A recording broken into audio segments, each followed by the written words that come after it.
Hello everyone, कैसे हैं आप लोग। मेरा नाम है फराज देशमुख और आप लोग देख रहे हैं इंटीग्रेटेड फराज। हमारी पीएमसी की सीरीज चालू है, उसमें हमने काफ़ी टॉपिक्स पढ़ लिए। आज हम लोग पढ़ेंगे number of devices and the sum. कितने डिवाइसेस होंगे और उनके सम। पहले तो हम देखते हैं कि कितने डिवाइसेस होते हैं। मैं इधर एक जनरलाइज फार्मूला लिखूंगा, मतलब कोई भी नेचुरल नंबर, कोई भी बड़ा नंबर हो तुम उसको उसके फैक्टर्स में कन्वर्ट कर सकते हो, प्राइम फैक्टर्स में कन्वर्ट कर सकते हो। जैसे कोई भी नंबर था, मैंने उसके प्राइम फैक्टर्स लिखा हूँ, तो उसको जनरल फॉर्म में लिखा हूँ मैंने। P1 P2 P3 are the prime numbers. ये जो है ना P1 P2 ये सब जो है ये प्राइम नंबर्स हैं। तुमने एक नंबर को ब्रेक डाउन कर दिया प्राइम नंबर्स में, और ये पावर है, कुछ भी हो सकता है। इस केस में 5 4 7 प्राइम नंबर्स की पावर। तो मैंने टोटल नंबर ऑफ डिवाइसेस कैसे निकाले, तो अगर थोड़ा दिमाग लगाऊं तो हम लोग कैसे सोचते हैं। देखो, इस क्वेश्चन को मैं पहले समझाऊंगा और उससे मैं एक फॉर्मूला डिराइव करूंगा, ठीक है। तो टोटल नंबर डिवाइसेस में हम लोग ये बिहेव करेंगे कि 2 पड़े हुए हैं हमारे पास, 5 2 पड़े हैं, 3 4 पड़े हैं, 5 7 बार पड़े हुए हैं, 1 2 3 4 5 6 7 और 7 2 है। अब टोटल नंबर डिवाइसेस क्या मतलब क्या होता है। एक डिवाइस है, देखो ये भी तो रहेगा 2 raised to power 0, 3 raised to power 0, 5 raised to power 0, 7 raised to power 1। मतलब इसका मीनिंग क्या हुआ, ये एक डिवाइसर है, मतलब सब पे 1 कर दो वो भी एक डिवाइसर है। किस पे एक 1 करो, उस पे 2 करो, अलग अलग सबके अलग अलग पावर चेंज होते रहेंगे, तो नए नए डिवाइसर मिलते रहेंगे। तो इसका इन सब का मतलब क्या हुआ कि तुमने एक भी 2 सेलेक्ट नहीं की, और एक भी 3 सेलेक्ट नहीं की, और एक भी 5 सेलेक्ट नहीं की इनमें से, और एक 7 सेलेक्ट की। डिवाइसेस में ये भी तो डिवाइसर होंगे, 2 raised to power 2, 3 cube, 5 raised to power 0, 7 raised to power 2। मतलब तुमने 2 सेलेक्ट की, 3 सेलेक्ट की, एक भी 5 सेलेक्ट नहीं की, और 2 7 सेलेक्ट की। अब क्योंकि ये आइडेंटिकलिज्म, तो हमने जो लास्ट टॉपिक पढ़े थे कि सिलेक्शन ऑफ ऑल थिंग्स में एन आइडेंटिकल थिंग्स का वो फॉर्मूला इधर यूज़ होता है। तो 2 हमारे पास कितने पड़े हुए, 5 2 पड़े, तो उसमें से मैं एक भी सेलेक्ट ना करूं, या 1 सेलेक्ट करूं, या 2 सेलेक्ट करूं, या 3 सेलेक्ट करूं, या 4 सेलेक्ट करूं, या 5 सेलेक्ट करूं, टोटल नंबर ऑफ वेज कितने थे 5 + 1। तो ये सिर्फ 2 के लिए हो गया। 3 का भी सिमिलर होता है। 3 का पावर क्या है, पावर मेन है, 4 3 पड़े, तो एक भी सेलेक्ट करो, या 2 करो, या 3 करो, या 4 करो, या एक भी ना सेलेक्ट करो, तो टोटल नंबर ऑफ वेज ही होगी। क्योंकि एक भी ना सेलेक्ट करने का मतलब क्या हो गया, 2 raised to power 0, 3 raised to power 0, 5 raised to power 0, 7 raised to power 0। तीनों में, चारों में हमने एक भी सेलेक्ट नहीं किया, तो ये क्या हो जाएगा 7 + 1, और ये क्या हो जाएगा 2 + 1। तो बच्चे टोटल नंबर डिवाइसेस हो गए। हम क्या करते हैं, 2 raised to power 5 को ऐसा बिहेव कराते कि 5 आइडेंटिकल 2s पड़े। अब उसमें से हम 1 2 सेलेक्ट करें, या 2 करें, या 3 करें, अलग अलग। अगर मैंने 2 2 सेलेक्ट किया तो ऐसा बनेगा कॉम्बो, अगर मैंने एक भी नहीं किया तो ऐसा बनेगा, एक किया तो ये बनेगा। तो सब कॉम्बिनेशन सब मल्टीप्लाई होंगे इस तरह से, क्योंकि मल्टीप्लाई होगी क्या होगा, अगर मैंने 2 raised to power 0 सेलेक्ट किया तो इन सब के सेलेक्शंस अलग अलग आएंगे, तो ये एक सेलेक्शन सबसे मल्टीप्लाई होगा। तो अगर 2 raised to power 0 के अलग बनेंगे, 2 raised to power 1 के अलग बनेंगे, 2 raised to power 2 के अलग बनेंगे, उन सबको हमको मल्टीप्लाई करना पड़ेगा। तो जनरलाइज फार्मूला कैसे बन जाएगा, क्योंकि हमने देखे कि इसमें से पावर्स का एडिशन +1 + 1 है। तो यहाँ पर देखो पावर्स के α1 +1 हो जाएगा, α2 +1 हो जाएगा, α3 +1 हो जाएगा, और ये चलते रहेंगे कहानी, लास्ट में αn +1 हो। बच्चों उम्मीद करता हूँ ये एग्जाम एग्जैक्ट मेथड है, लेकिन अगर तुम लोग कंफ्यूज हो रहे हो तो यहाँ पर 2 का पावर में अगर α1 ले लूँ, और 3 का पावर α2 ले लूँ, और 5 का पावर α3 ले लूँ, और 7 का पावर α4 ले लूँ, तो α1 जो है वो कहाँ से कहाँ तक जा रहा है, 0 से लेके 5 तक जा रहा है, तो मतलब 6 हो गया। तो मतलब α1 के पास कितने तरीके, 0 से लेके 5 6 तरीके, तो ये 6 हो गया। फिर α2 के पास कितने 5 तरीके, 0 से लेके 4 तक, और α3 के पास कहाँ से कहाँ जाएगा, 0 से लेके 7 तक, और α4 कहाँ से जाएगा 0 से 2 तक, तो 3 तरीके। तो इस तरह से भी ये प्रूफ हो जाता है, लेकिन ये एग्जैक्टली सही मेथड है, एकदम लास्ट टॉपिक पे डिपेंडेंट। अब नंबर ऑफ प्रॉपर डिवाइसेस क्या होते हैं, नंबर ऑफ प्रॉपर डिवाइसेस मतलब क्या होता है कि उसके अंदर 1 नहीं होता है, और वो खुद वाला नंबर नहीं होता है। मतलब 2 डिवाइसेस, इसमें टोटल नंबर ऑफ डिवाइसेस है, इसमें से हमको 2 डिवाइसेस माइनस कर देना पड़ेंगे, तो हमको प्रॉपर डिवाइस मिल जाएंगे। उसमें 1 नहीं होता है और खुद नंबर नहीं होता है, 1 और नंबर, तो 2, इसमें 1 भी है और वो खुद नंबर जो n है। तो ये फॉर्मूला भी ऐसी कुछ बन जाएगा, α1 + 1, α2 + 1, सेम फॉर्मूला ऊपर वाला, लास्ट में एक आ जाएगा -2, जिसमें से हमने 2 नंबर निकाल लिए, 2 1 निकाल लिए और खुद नंबर निकाले। देन आगे फॉर्मूले जाने से पहले इसी में ये 2 फॉर्मूले में और वैरायटी कैसे बन सकती है। अगर क्वेश्चन पूछ लिया total number of even divisor, even divisor मतलब क्या हुआ कि इवन कब होंगी चीज़, कम से कम एक 2 रहेगा तब होंगी, कम से कम एक 2, तो नहीं 2 होने का केस मुझे हटा देना पड़ेगा। अब देखो 2⁵ है तो ये 5 + 1 था ना, तो ये 5 + 0 हो जाएगा, मतलब ये 1 जो था नहीं लेने का था ना केस, वो हटा दिया। और बाकी सब रहो या ना रहो कुछ फर्क नहीं पड़ता, मुझे कम से कम एक 2 चाहिए था, नो 2 लेने वाला हटा दिया, तो नंबर ऑफ इवन डिवाइजर ही हो गया। ठीक है, अब नंबर ऑफ ऑड डिवाइजर पूछता तो टोटल माइनस ये कर लो, नंबर ऑफ ऑड डिवाइजर मिल जाएंगे। या तो अगर तुम नंबर ऑफ ऑड डिवाइजर पूछता तुम लोग क्या बोलते कि 2 हो ही ना, कि 2 आ गया तो इवन हो जाएगा, तो हम क्या करते इधर 5 + 0 की जगह सिर्फ 1 लिखते कि एक भी 2 ना हुआ, तो 1 × 4 + 1 × 7 + 1 × 2 + 1 इस तरह से आंसर आता, क्योंकि ये जो है ये 2 के सिलेक्शन का है, 2 5 2 पड़े हुए। नंबर ऑफ डिवाइजर डिविजिबल 5 से डिविजिबल डिवाइजर हो तो मतलब क्या हो, कम से कम 1 5 2 5 भी रहे तो चलेगा, है ना, डिवाइड तो हो ही जाएगा। तो कम से कम 1 5 हो, तो ये 5 वाला ये था 7 + 1, तो 7 ही आएगा बस, +1 हट जाएगा, नहीं होने वाला 5 का केस हट जाएगा, और ये हो जाएगा 2 + 1, ये हो जाएगा 4 + 1 और ये हो जाएगा 5 + 1।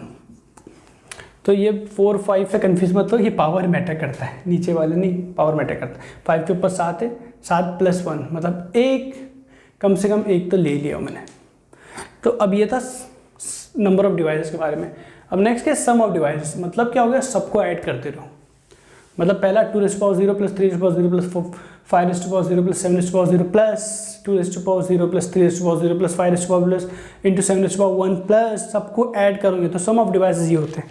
तो इसको ऐड करने का बहुत अच्छा तरीका है, देखो इसको सम ऑफ डिवाइसेस एग्जाम्पल समझेंगे। 2 के कितने कॉम्बिनेशन बन रहे हैं, यहाँ से लेके यहाँ तक, इनटू 3 के कितने बनेंगे,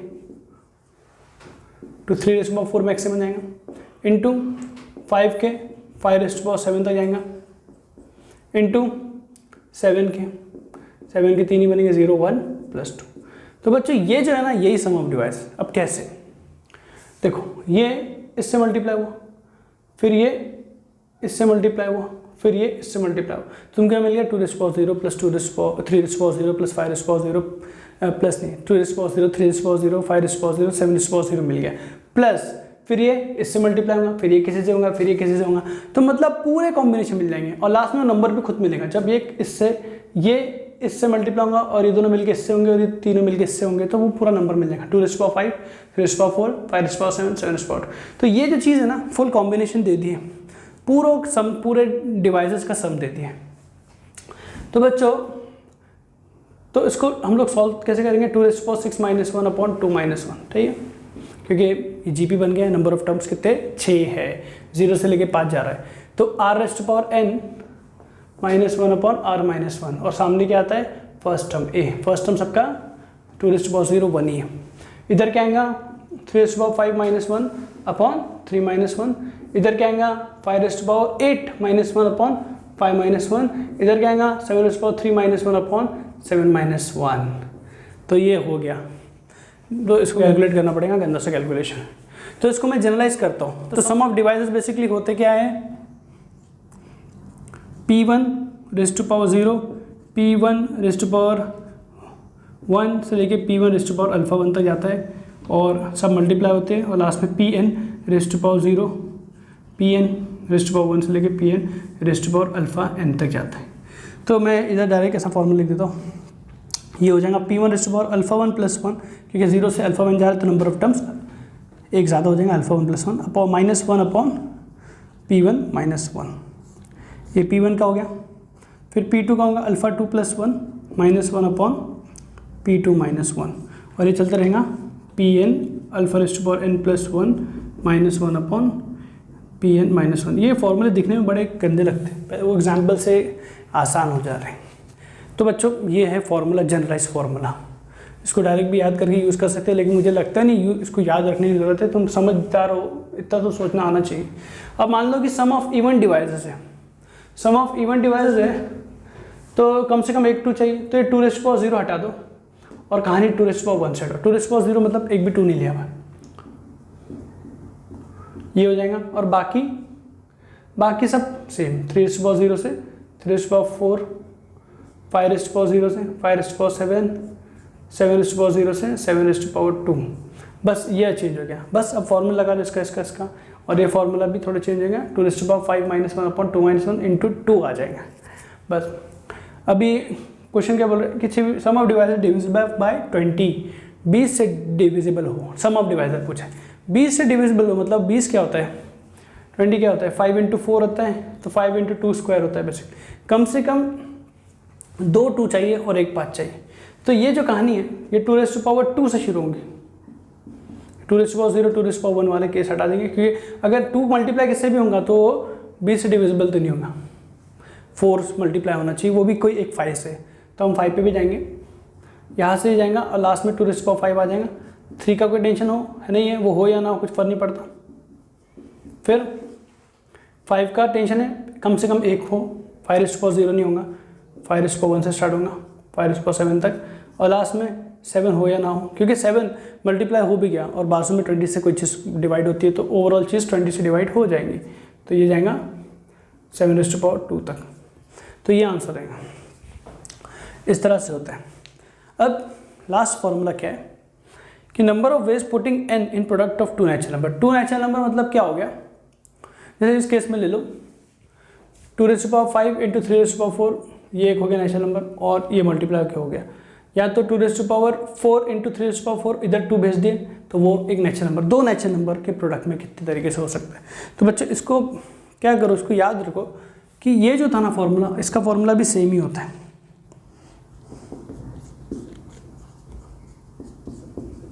बस 1/2 हो जाता है, आधा हो जाता है, क्योंकि तुम अगर कोई छोटा सा एग्जाम्पल लेके उसको काउंट करोगे ना तो हमेशा आधा ही आएगा। अब इसमें ना 2 बातें होती हैं, 2 फॉर्मूले होते हैं। अब ये 2 क्यों हो जाते हैं, एक बार +1 आता है और एक बार नहीं आता है। अब +1 कब आता है, जब n तुम्हारा परफेक्ट स्क्वायर हो, n परफेक्ट स्क्वायर हो तो +1 आता है, और n जब परफेक्ट स्क्वायर ना हो, is not a perfect square, तो +1 नहीं आता है। परफेक्ट स्क्वायर का तो मतलब पता है, जैसे 25 होता है 5 × 5, तो ये +1 एक्स्ट्रा वही आता है कि 5 × 5 जो एक्स्ट्रा वाला आएगा वो भी आएगा। इसके अंदर वो केस नहीं होगा, परफेक्ट स्क्वायर नहीं है तो। अच्छा इस क्वेश्चन में आ जाते हैं वापस, इसको समझते हैं।